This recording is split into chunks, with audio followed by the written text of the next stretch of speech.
What's going on, y'all? It's your girl, 3D Fitness Soldier, back with another video. Yes, y'all. So today I wanted to say, don't do it to prove them wrong. Do it to prove God right. Don't do it to prove them wrong. Do it to prove God right. So, y'all, I'm going to be talking about just things that we do sometimes out of rejection. And I know because I've done this. This has been my story, so don't do it to prove them wrong. A lot of times in life, when people reject us, and when I say reject us, I mean they misjudge us, or they reject us. They don't want to be friends with you. They don't want to be cool, or they just reject you. And it's not necessarily for a reason that you know of. A lot of times you can go into this hyper motivation, hyper doing the most, basically doing things to prove them wrong, doing things to succeed, but basically kind of out of toxicity because people have rejected you. And you never want to, even though, don't get me wrong, you can use that as fuel. You can use rejection. You can use that as fuel to the fire. But initially, you want to heal from that. And I'm talking to myself because I've done things. Heck, I had probably a whole 80-pound to 100-pound weight loss based off of rejection, based off of people rejecting me, whether it was family, whether it was people that I knew, whether just everything.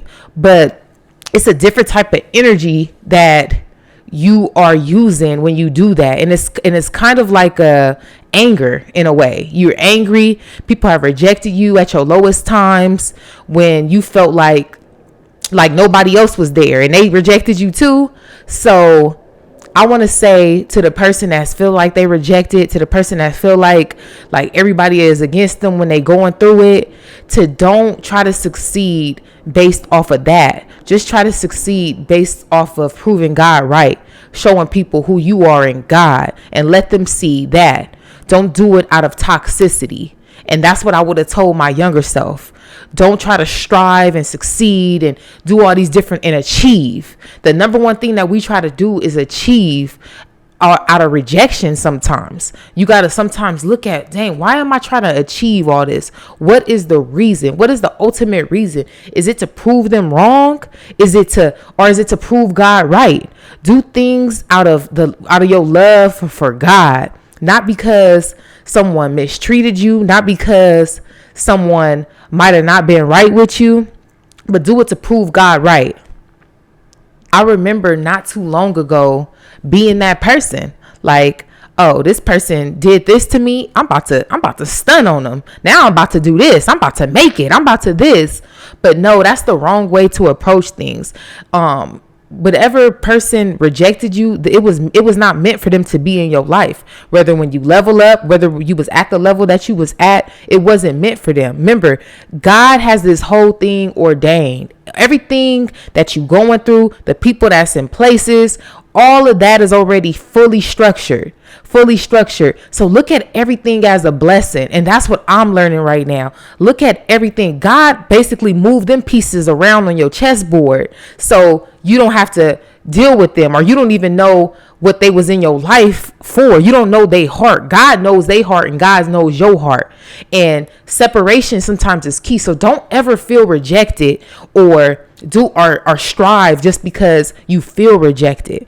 And y'all, I'm talking about rejection a lot because I'm reading a Bible study on rejection and some of the things we do out of feeling like we've been rejected. So I would say don't become an overachiever trying to do all these things based off of hurt. And I'm telling y'all from my own hurt and my own past. Like, a lot of the things I had to think, like, man, most of the success that I created was because I was pissed off at somebody. But no, I don't want to be pissed off to create success. I want to be pissed off because I'm whole and happy. And now when that success come, I'm already whole and happy. I'm not damaged because of what this person did or what that person did, and creating getting success out of toxicity. But don't get me wrong, some people, it takes for them to get rejected or for certain things to happen for them to be able to move. But I wouldn't say to do it with that level of anger or just in a achievement. Oh, I gotta do this because this person told me I couldn't do this person I told me. Nah, do it out of a healthy place. Do it because you proving God right. Once you make it, you shining light on God. So that's really what I wanted to come here today. After reading my Bible study, it was like, okay, let's go on there and talk about doing things to prove God right. Don't do it to prove them wrong, you know. And always remember, like I said before, that God moved people around. Those people that rejected you, they weren't meant to be in your life. God already ordained this. The people that's meant is the people that God is going to have in place. You don't ever have to like, oh, they rejected me. And then also never force anything. Let people leave. Let people leave. You don't want to get to a certain level of life and these people are around you and they're not really for you.